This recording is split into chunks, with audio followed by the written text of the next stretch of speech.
কিয়ামতের দিন চারদিক অন্ধকার, মানুষের সামনে দেখা যাবে এক ভয়ঙ্কর দৃশ্য, এক বিশাল আগুনের সাগর, যার উপর একটি সেতু, যাকে বলা হয় পুল সিরাত। চুলের থেকেও পাতলা, তলোয়ারের থেকেও ধারালো, তার নিচে জাহান্নামের আগুন জ্বলছে, যা কখনো নিভবে না।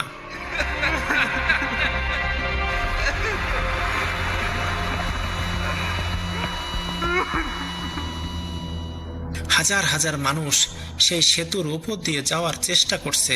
কেউ বিদ্যুতের মতো দ্রুত চলে যাচ্ছে, আবার কেউ হামাগুড়ি দিচ্ছে, আর কেউ একদম ভারসাম্য হারিয়ে নিচে পড়ছে জাহান্নামের ভয়ঙ্কর গভীরে।